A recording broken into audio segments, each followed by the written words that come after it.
Sit back, relax, and let's have a chapter chat.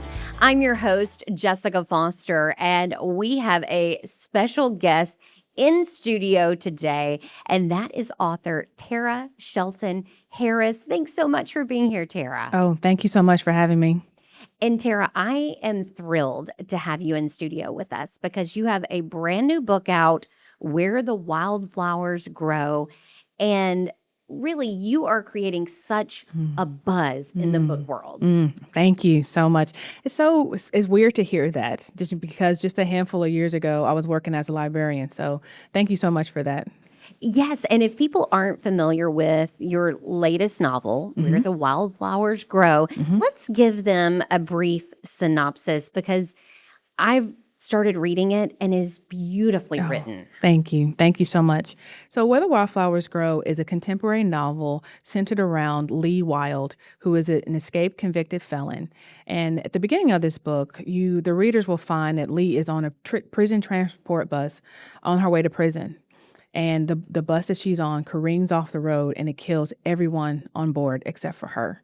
And so she's at the bottom of this ravine and she realized that it's happened again because this is not the first incident that Lee has been involved in that has killed everyone except for her. And so she's sitting there and she realizes her father's right because her father raised her and her sister, Lila, off the grid and raised them to be survivors. And so she realizes that she's never lived a life. She's only survived her life. And so she makes a decision that she's not going to wait for the prison officials to find her, that she's going to walk away and begin living her life. And as luck have it, she meets a hunky flower farmer named Jackson who offers her a job, no questions asked, to come work on his flower farm. And she accepts the job because she needs a place to hide out. But what she doesn't expect on the farm is the found family that she finds there who have also had their own childhood traumas. And so there, Lee undergoes this beautiful, profound journey of self-discovery and, of course, falls in love with the hunky flower farmer. But we can't forget that Lee is an escaped convicted felon. So eventually her past does catch up to her.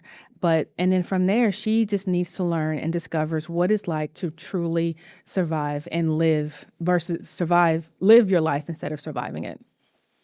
And how long did it take you to write this novel? This one, ironically, is probably the fastest book that I've written because I am no longer working as a librarian. I was a librarian before. And so it took me about 5 months to write. Normally, it takes me about 6 to 7 months to write my books. And I talk about how you are taking the book world by storm because it appears that it all happened so fast for you. Let's unpack that a little bit. Yes, it does. It seems like it's happening fast now. We have a saying in publishing that it moves incredibly slow and then it moves very fast. And so it's taken me years to get published. So I wrote my first book, One Summer in Savannah, during COVID when my library closed for 5 months. And so I had a little bit more time to write. And so instead of writing just on the weekends and then after work. And so I wrote this book and I loved it, but it takes a process to get published. And so I spent the very next year trying to land an agent for it, because when you write a book, you have to have an agent who negotiates your book deals with publishers. And I had 11 months of rejections. And I was starting to be a little discouraged. And my niece shared with me when I was telling her at Thanksgiving that I was probably going to have to shelve this book and give up on it. She encouraged me to give it a couple more months. She said, don't make a decision until the new year. And a couple of weeks later, my editor, I sent her submission package. Normally, editors are not available for pitches from writers without agents, but sometimes the publishers will open up their submissions. And so I got in under this window, and she'd read what I sent to her, which was 3 chapters and like a letter of what the book was about. And she loved it. But, I wasn't excited about it because I had already went through 11 months of rejection. And so I sent it to her, and I didn't think anything else of it until she emailed me a week later telling me that she loved it and she wanted to offer me a 2-book deal. Wow. Were you like, is this real life? I mean, I was pinching myself just because everything had happened It was 11 months, of rejections and slow waiting, refreshing your email, checking that inbox. And then all of a sudden she reads it. She loves it. She's taken it to acquisition. She wants to offer me a 2-book deal. She at one point had to stop speaking with me because we needed to negotiate the contract. And she said, you need to go get an agent now. And I thought, oh, right, I don't have an agent. And so we had to stop the process. And then I had to interview agents who wanted to represent me. And so where everything was so slow, those first 11 months, we did so much in like the next month. And then from there, that first book really took off. Yes. I thought that I could still work as a librarian and write. There are a lot of writers who still have full-time jobs. And so I thought I would be able to balance both. And halfway through, before One Summer in Savannah came out, I received word that Target has selected it as their July book club pick. And what that means is that they will feature this book in all their Target stores across the United States and Canada. So I thought I would have maybe somewhat of a quiet release turned into this massive release with my book front and center in Target. And so that just kind of catapulted my career. And so then I wrote my second book, and Target once again loved it and selected me as their author of the year, and once again featured my second book. And so I realized when I was on the road and doing a lot of interviews that I was being pulled away from librarianship. And I love being a librarian. Waking up every day and serving my community was the honor of my life. But I realized that I wasn't giving my 100% to library work anymore, and that I needed to make a choice between library work and writing books. And so I chose to write full time. And I think it's been a great choice because you have some beautiful work Thank you. coming out. Thank you. When people read your latest novel, Where the Wildflowers Grow, what do you want them to get out of that? What do you want that feeling to be that they get? So this book is meant to be savored. It is meant to be read slow. It is meant to lose yourself in the language, because Lee undergoes a transformation and a journey to healing herself.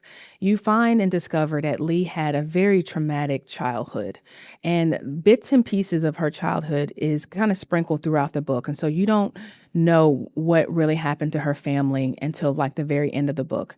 But she's healing and she's hurting from something. And so I want readers to take their time with it and to see the journey and the process of which she uses to heal. On the flower farm, that's the name of the farm where Jackson works, that he actually owns. Nature plays a huge part in this book. I mean, the flower farm is almost like a secondary character. And it was very intentional to put her on a flower farm because healing, like flowers, like planting anything, takes time. And so it was definitely a metaphor for Lee and what she went through. And one of the ways that the guys on the flower farm encourage her to heal is using nature to heal. And so she undergoes things like yoga and grounding and chopping wood and just those things of nature, a call back to nature to help her heal herself. And so, but ultimately, I want readers to ask themselves the question that she asked herself in the very end of the first chapter. Are you living your life or are you surviving it? And I think that that's something that a lot of us have to wrestle with at certain points in our life. Like, are we living or are we just surviving? And so we have to take a moment and ground ourselves. And yes, and it's easy to survive our life. It's easy to wake up and get the husband out the door and get the kids off on the bus to school, and then you go work yourself a job and then come home and cook dinner and help with homework. And then you fall into this routine of doing that every day, to where you wake up and you realize that, what have I done for myself? Am I just surviving this life, or if I'm living it?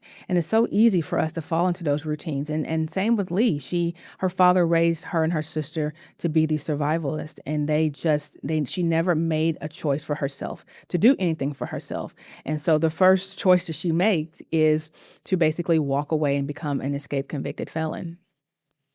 And I think that not only is this beautifully written, but it's a beautiful book too. I mean, the cover, I mean, look at these pages. Oh, it's gorgeous. It's so beautiful. Source Books is my publisher, and they have been amazing throughout this process. I could not ask for a better publisher.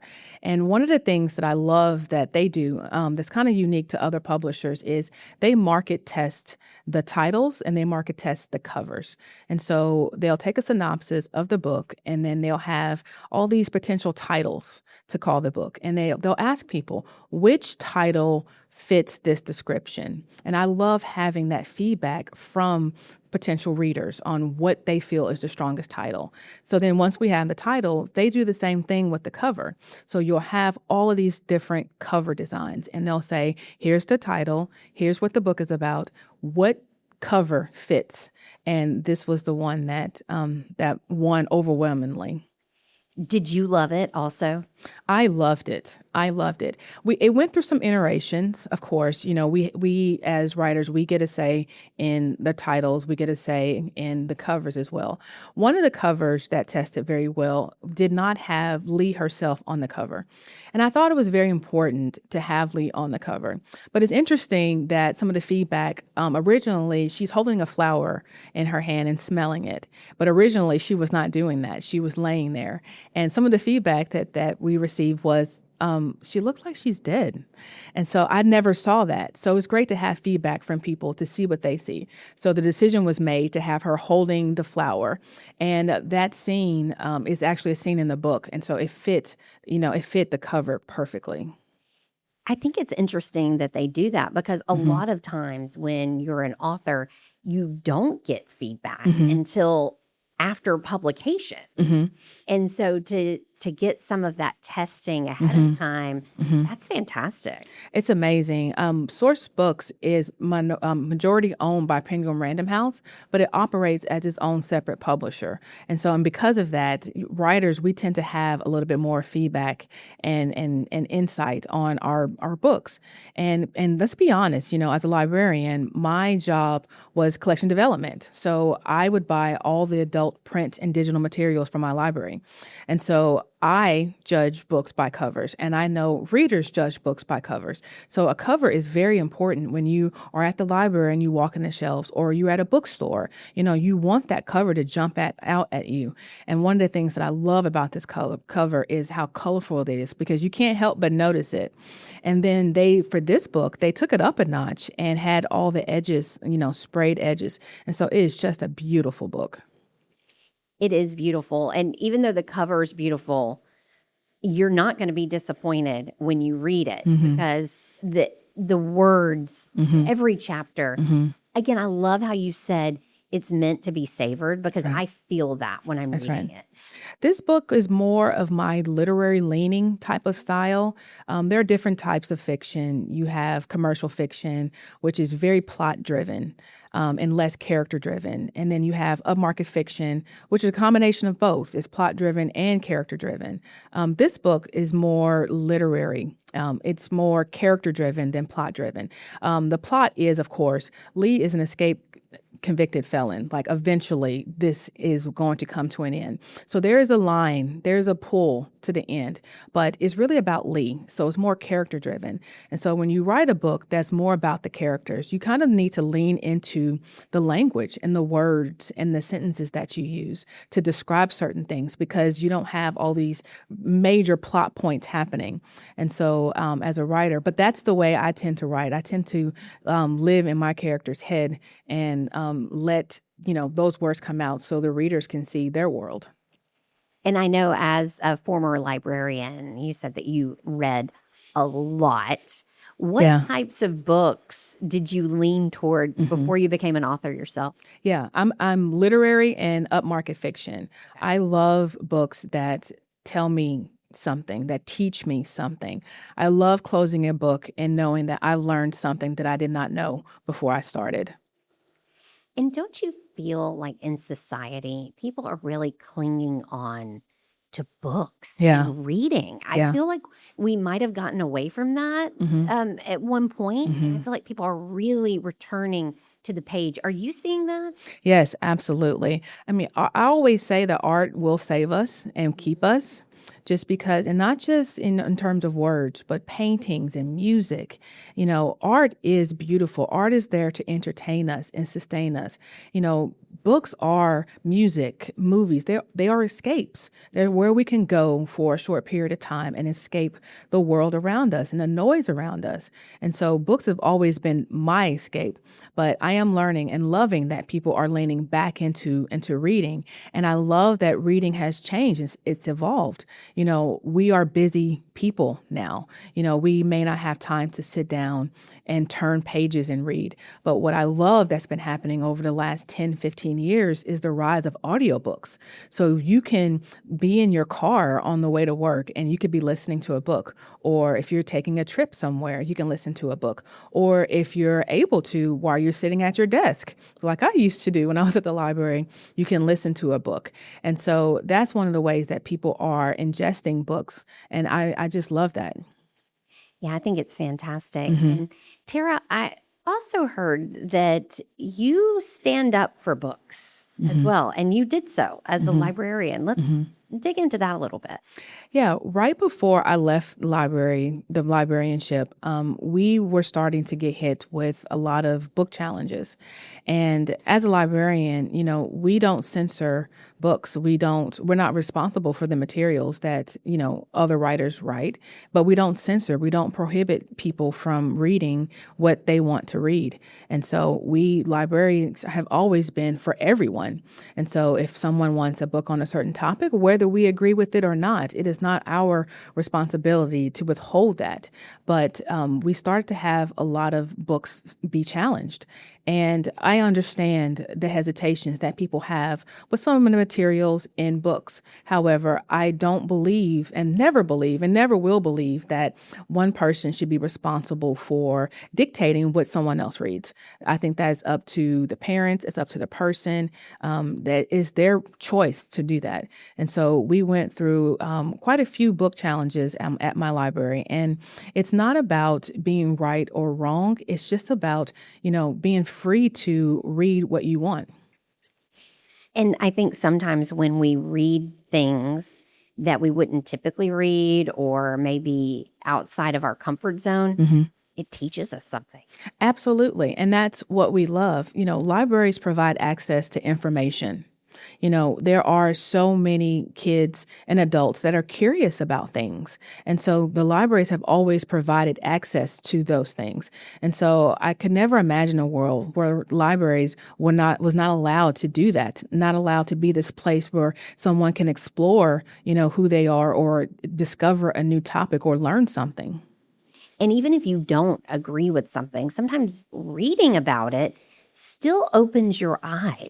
That's right. Perspective is everything. I tell people that it is so important. And even if you pick up a book on a topic that you don't agree with, and when you turn that last page and you still disagree with it, at least you're better informed on what that topic is about.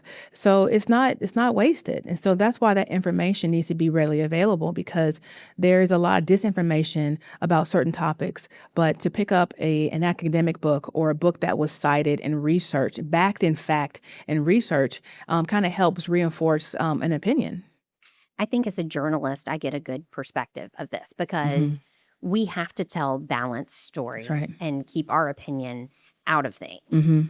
And so it would never be fair for me to interview one side of a controversial issue without talking to that other side. That's right. And as librarians, we also have to provide the balance. So we have to have a book on both sides that explores both sides to allow the reader to be able to pick up a book and understand the other side and reinforce their opinions about things. So we don't have an opinion on these things either. We just provide the information. Yeah. And again, it goes back to access. And what breaks my heart is when I see funding for libraries being cut. That breaks my heart. It's unfortunate because libraries are severely underfunded. libraries, for the most part, are funded by the city, the county, and potentially the state. And if banned books continue to be a problem, those funds could be potentially reduced. And libraries are already, as I mentioned, severely underfunded. And so I can't imagine the resources and the programs and the services that will be cut if library budgets continue to be slashed the way they are. And I know you have a heart for libraries and librarians, and you always will, even though you're not doing it full time anymore. Yeah, always. I was at a library conference this last summer, and I mentioned to a room full of librarians that I was a former librarian. And this woman stood up and she shook her head and she was like, once a librarian, always a librarian. Yes. And I am friends with many librarians, and it really is a close-knit group, isn't it? It's very close. And it's not a profession that I thought that I would ever be interested in. I kind of just lucked into being a librarian too. I was freelance writing for a long time, and my little local library was looking for a part-time worker. And so I applied, and just thinking that, okay, I don't want to be around books and help people find books and discover different things. And that just kind of turned into a career 18 years later. Wow. And now you have this new career as a full-time author. Is there anything that surprised you when you walked into the world of publishing and being a full-time author? I think it surprised me about the sheer number of people who wish to write books. I mean, I just assumed that I was one of, very few people, but there are so many people who love writing and would wish to write books. I am also surprised by how small the publishing world is. We as writers, we tend to know each other. And I just thought that it was just this wide open, industry, and it is to a certain extent, but it's not. Writers, we all tend to know each other. The other part that really surprised me was the impact that my words could have on someone. I sit at home and I write these books in my office by myself, and when the books comes out, we give it to the world. And I think I severely underestimated the impact that my words would have, and that people would see themselves in the books that I write and then reach out to me to tell me, to thank me, for writing a book. And I think that is one of the greatest experiences of being a writer. Because it is an art form. It's a form of expression. And I think that can reach people on some of the deepest levels. Absolutely. That's beautiful. Absolutely. And I had no idea of that.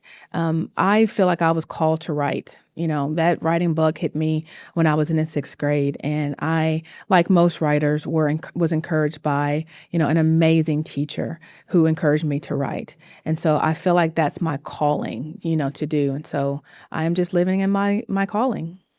And thank goodness for those teachers that see something in us and help foster that also. Yes. Teachers. My husband is a teacher, has been a teacher for 22 years, and I'm a librarian, and we just, love helping and serving people. And teachers for other professions too, not just writing, it's a teacher oftentimes that recognizes something special in a child and encourages them to do that. So I love teachers about as much as I love librarians. Yes, we need good teachers. We need passionate teachers, and we need to love and respect our teachers. That's right. We do. And if teachers continue to encourage and see something in those students, I knew I liked to write when I was in the 6th grade. I would write, try my hand at some awful poetry and these short stories. But she was the one that first put the bug in my ear about writing full time and maybe potentially writing for newspapers and magazines. And I had never thought about that. I had never considered that until she put that bug in my ear. So I will always have an appreciation for teachers who, go above and beyond what they can do to potentially help shape, a student's life. Is there anything else that you want our listeners or your readers to know about you or your latest release? That I appreciate every person, anyone that has picked up my book or will pick up my book and read it. It is still a surprise to me, 4 years later, that I am recognized, that people see me and they are drawn to my words. I am forever, grateful for that. But I also want to encourage people who are maybe not fast readers or just getting started back into reading or dropped off from reading, that how much reading can be an escape for you, that I encourage them to pick up a book. And I also encourage them to look at other resources such as audiobooks, because audiobooks is a form of reading despite, a lot of people's apprehension in it. And just to encourage them to read as much as they can.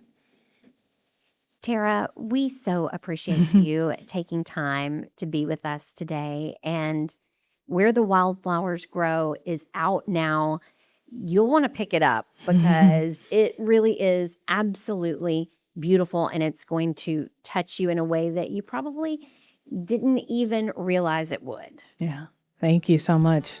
Thank you. And keep writing. Don't ever stop. Oh, I will. Thank you. You've been listening to Chapter Chat. Don't forget to subscribe so you never miss an episode. Happy reading.